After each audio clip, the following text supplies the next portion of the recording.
19%dan ortiqcha qismini 4%gacha qismini davlat subsidiya qilib uni ham foizini ham qoplab beradi. Kredit asosida qo'ysa ham. Kredit asosida qo'ysa ham. Mijoz 30 kilovat o'rnatdi, lekin 20 kilovatiga davlatdan subsidiya oldi. Tushunarli. Masalan, bitta mahallaga ikkita quyosh panel qo'ydirsa, uchinchi insonga qo'ydiraman desa ruxsat bermasligi mumkin. Ruxsat bermasligi mumkin. Nega hozir quyosh paneliga hamma qo'ysin, quyosh panel qo'ydirish kerak, subsidiya beraman deyapti, lekin ko'pchilikka bunga ruxsat ham bermayapti. Nima sabab bo'lgan? Foyda solig'idan ozod qilinyapti 3 yilga, 10 yilgacha yer soliq-solig'idan ozod qilyapti. Bir oyda 10 million, 20 million, 30 million, 50 million, 100 million to'laydigan mijozlarimiz bor. Quyosh panellari nima sababdan hozir narxlar ko'tarib ketyapti? Bunga sabab nima aka? Bu subsidiya nima degani? Subsidiya qaytarilmaydigan pul. Tushunyapsizmi? Pulni qaytarilmaydi. Faqat maqsadli bo'ladi xolos. Nega endi aynan vodiy uchun subsidiya asosida qilib beryapsizlar? Boshqa viloyatlarda ham naqdga olaman yoki qo'ydirmoqchiman deganlarga ham qilib bera olasizmi aka? Tarmoqda liniyada svet o'chgan bo'lsa, bu invertorimiz ham, panelimiz ham ishlamaydi. Buni inobatga olish kerak. Mijozlaringizga, sizga aloqa chiqqan mijozlarga qaysi quyosh panellarida tavsiya beryapsiz va nima uchun? Assalomu alaykum, Solar Pro kompaniyasining YouTube sahifasining doimiy kuzatuvchilari. Bugun navbatdagi Solar Pro kompaniyasi o'rnatib bergan mijoz xonadoniga keldik. Oybekjon Akbarov akamiz bilan birgalikda. Oybekjon aka, biz hozir qayerdamiz va ushbu xonadonga necha kilovatt quyosh panelini qo'ydirib berdingiz? Xo'p, assalomu alaykum avvalambor. Bu xonadonimiz Farg'ona shahrida joylashgan, shaharning ichida. Avvalambor bu xonadonimizga 30 kilovatlik Lonji panellarni o'rnatib berganmiz. Lonji Haymo X10 da o'rnatib berganmiz. Ikki taraflama Scientist da o'rnatib berganmiz. Endi bular 47 dona jami hisoblasangiz 30 kilovatga to'g'ri keladi. Solix invertor bilan birga o'rnatib berganmiz. 30 kilovatlik, bu ham 3 faza, hamma jihozlari bilan full komplektatsiyada o'rnatib berdik. Endi subsidiyamiz davom etyapti. Bu mijozimizda subsidiyadan foydalandi, lekin to'liq emas. Ya'ni 30 kilovatdan zaявка berdik, faqat 20 kilovatga berdi xolos. 20 kilovatiga, ya'ni 20% gacha imtiyoz qo'llanildi. Shu sababli mijoz 30 kilovat o'rnatdi, lekin 20 kilovatiga davlatdan subsidiya oldi. Tushunarli. Ya'ni arzon tushdi mijozga. Ancha imkoniyat bo'libdi. Aynan nimaga 20% ga subsidiya berdi? Shu bo'yicha qisqacha aytib o'tsangiz. Xo'p, 20% ga deganimiz, ya'ni narxni misol deylik, mana 80 million deb narx aytsak, 80 millionni 20% ga, ya'ni 16 million sizga arzon tushadi. 64 millionga o'rnatgan bo'ladi mijoz. Shu sababli mana 16 million misol chegiriladi. Shu sababli mijozga subsidiya hozirgi bilan olish, foydalanish qulay tushadi. Zo'r gap bo'lishi mumkin emas. Oybek aka, hozirgi paytda panellarning turlari juda ham ko'p. Mijozlaringizga, sizga aloqa chiqqan mijozlarga qaysi quyosh panellarida tavsiya beryapsiz va nima uchun? Hozirgi kunda biz ikki xil panel bilan ishlayapmiz asosan. Jinko bilan Lonji bilan ishlayapmiz. Ikkalasi ham kачествоsi hisobda bir-biriga teng.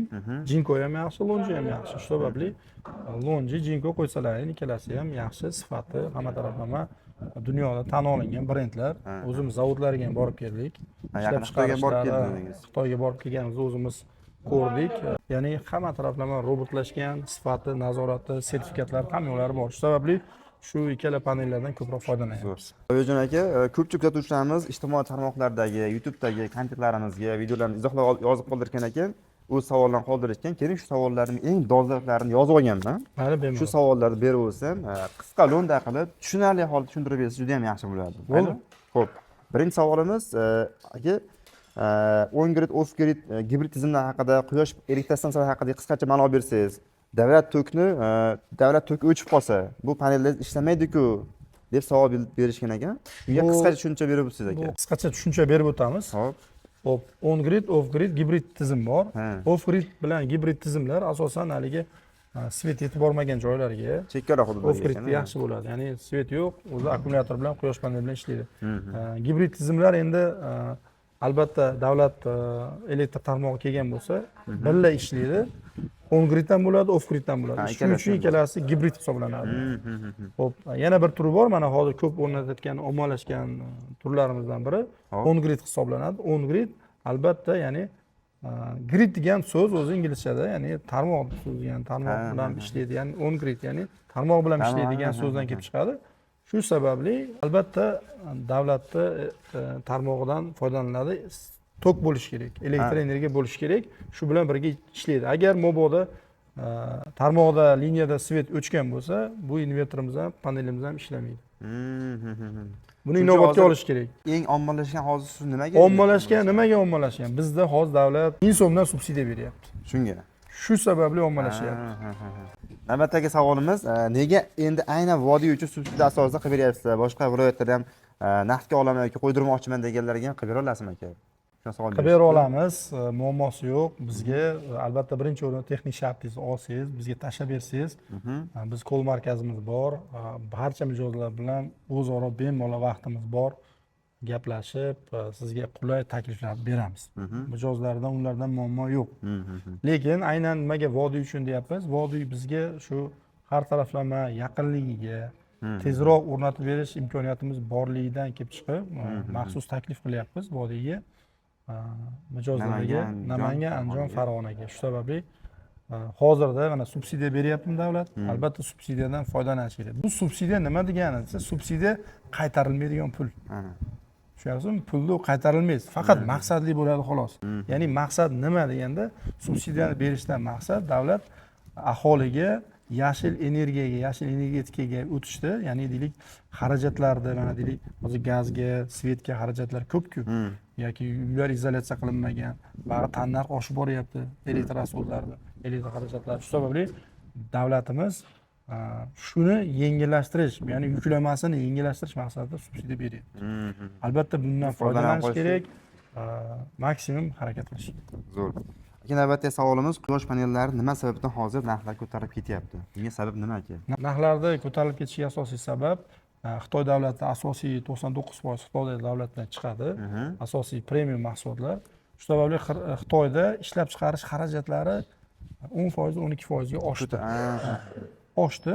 Bundan rasxodlari ko'tarildi qisqasi. Tannarx oshdi.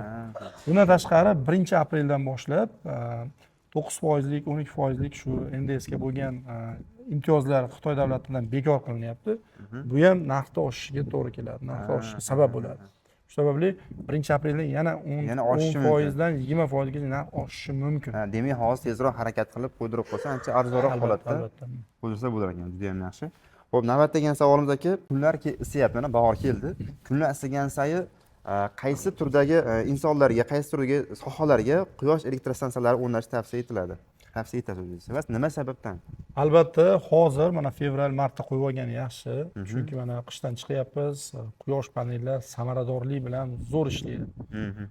Keyin albatta fuqarolar qo'yishi deylik tavsiya qilinyapti, lekin undan tashqari yuridik shaxslar bor. Yuridik shaxs deganda tadbirkor, dehqonlar bor, fermerlar bor, ishlab chiqaruvchi, xizmat ko'rsatuvchi, har bir sohadagilar agar kimda rasxodi bir oyda 1000 kilovatdan ortiq bo'lsa, tadbirkorlar, ular quyosh panel qo'ysa juda o'zlariga samarali, foydali bo'ladi.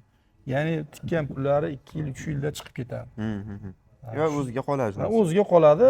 Bu degani bir 20 yil, 30 yil yana qo'shimcha ishlaydi. Shuncha muddat sizga bepul elektr energiya yetkazib berib turadi. Ikkinchi bo'ladi. Hozir o'zi tadbirkorlar eng katta rasxodlari qaysilar deb o'ylaysiz o'zi aka? Asosan mana hozir ko'p tadbirkorlar bilan gaplashamiz. Bir oyda 10 million, 20 million, 30 million, 50 million, 100 million to'laydigan mijozlarimiz bor. Shu mijozlarga katta ishlab chiqarish, sarf xarajati ko'p. Bulardan yana nozik tarafi bor, bular yana chiqsavoy bo'ladi. Deylik, kechqurun boshqa tarifda, kunduzi boshqa tarifda, pik paytda deylik mana ertalab kechqurun boshqa tarifda ishlaydi. Shu sababli shu masalalarga ular uchun yechim bo'ladi. Ular uchun deylik arzon tushadi. Agar yana yomon anaqasi bor, siz agar oldindan belgilangan ya'ni zayavka bo'ladi, deylik 1 oylik reja, qancha reja ishlatasiz, ya'ni har oyda o'zi taqsimlab oldindan siz buyurtma berasiz elektr tarmoqlariga. Shu agar buyurtma har oylik o'zingizning limitingizdan ortiqchaga chiqib ketsangiz, u yana karrasiga o'sadi. 2 barobar hisoblab boradi. 2 barobar ko'p hisoblab boradi. O'rtacha 1800-2000 so'mdan hisoblasa kerak. Hisoblanib ko'p sizga rasxod ko'payib ketadi. Shu sababli imkoni boricha mana hozir tadbirkorlar, yuridik shaxslar zo'r imkoniyatlar bo'ldi. Foyda solig'idan ozod qilinyapti 3 yilga. Agar siz quyosh panelni akkumulyator bilan birga qo'ysangiz, 25% gacha akkumulyator bilan ta'minlangan bo'lsa, 10 yilgacha yer sog'lomlik solig'idan ozod qilyapti. Bundan tashqari yuridik shaxslarga undan ham yer solimi soliqdan ozod qilyapti. Faqat yuridik shaxslarda shunisini aniqlik kiritib ketish kerak. Faqat o'rnatilgan hududga nisbatan yer soliqdan ozod qilyapti. Shunisiga e'tibor bering. Bunda hududga emas, a? Yo'q, hamma hududga emas. 5 gektar bo'lsa, 5 gektarga berilmaydi. Masalan, 20 sotixga qo'ygan bo'lsa, 20 sotixga nisbatan yer soliqdan ozod qilyapti. Navbatdagi savolimiz izohda yozib qoldirishdi. Ko'pchilik savol yo'lashdi. Biz quyosh elektrostansiyasini qo'ydirishga ruxsat ololmayapmiz, deyapti ekan. Buning sababi nima aka? Nimaga hozir quyosh paneliga hamma qo'ysin, quyosh paneli qo'ydirish kerak, subsidiya beraman deyapti, lekin ko'pchilikka bunga ruxsat ham bermayapti. Nima sabab bo'lgan? Asosiy masalalardan biri hozir quyosh panelida qo'ydirilishida yuklamalar hisobga olinyapti. Hozir mana oldin 20 kilovatdan yuqorisiga texnik shart olinishi kerak edi. Hozir 20 kilovatgacha bo'lganga ham texnik shart olinyapti.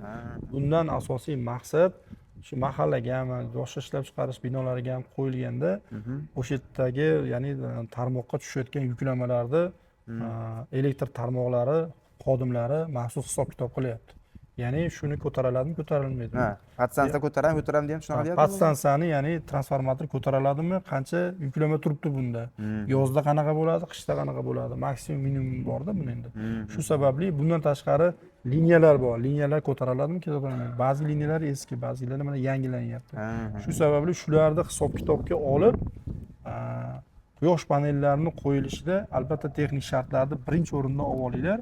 Texnik shartni olib olsalaring, sizlar bu degani qo'yishga sizlarga ruxsat berildi degani. Ya'ni shu texnik shartlarda bajarilgan shartlarni bajarsangiz, quyosh paneli o'rnatishga ruxsat bo'ladi. Demak, voqelik harakat qilish kerak ekan, to'g'rimi? Masalan, bitta mahallaga ikkita quyosh paneli qo'ydirsa, uchinchi insonga qo'ydiraman desa ruxsat bermasligi mumkin. Ruxsat bermasligi mumkin yoki masalanlik ruxsat berishi mumkin. Transformatorda yangilash kerak yoki liniyani boshqatdan qalinroq liniyada olib borish kerak bo'ladi. Bu ham ortiqcha xarajat keyin. Albatta. Tushunarli. Shaxsiy o'zim savolim, Oybek aka, quyosh panellari bahor oylarida ham yaxshi elektr energiya ishlab chiqaradimi? Eng yaxshi samara beradigan fasl qaysi hisoblanadi? Ko'pchilik, rahmatulloh, ko'pchilik yozda zo'r ishlaydi deb o'ylaydi. Ha, haqiqatan ham yozda zo'r ishlaydi. Lekin aynan bir paytda vaqt olsangiz, unda samarasi pastroqqa tushishi mumkin. Sababi yozda havo issiq bo'lib, quyoshdan isishi, ya'ni quyosh panelida isishi hisobiga, yuzasini isishi hisobiga samaradorlik ko'rsatkichi pasayadi. Nisbatan tushadimi? Nisbatan tushadi. Lekin kun davomi uzoqligi hisobiga bir kunligini olsangiz, unda yaxshi ishlaydi. Lekin aynan bir vaqtda, deylik, mana deylik, obed payti, tushlik paytida quyosh paneli ishlashi bahorda yaxshi ishlaydi. Bahorda samarasi juda ko'p bo'ladi, ya'ni deylik 80, 90, 100%, 105%gacha chiqadigan holatlar bor. Endi hozir videoga ilova qilib ketamiz, invertorda ishlashini qator ko'rsatamiz. Yaxshi bo'ladi shu narsani ko'rsatib. Shu 27-28%gacha bu invertor ham chiqyapti hozirgi kunda. Xo'p, Oybekjon aka, hozir invertor bitta ko'rsatsangiz, hozir real vaqt rejimida qanaqa natija beryapti? Kuzatuvchilarimizga qiziq bo'ladi. Ko'pchilik so'rashyapti, qani ko'rsating bo'lmasa ishlayotgan bo'lsa, necha kilovatt chiqarishyapti? Bu gapimizni isboti sifatida kelib ko'ring. Xo'p.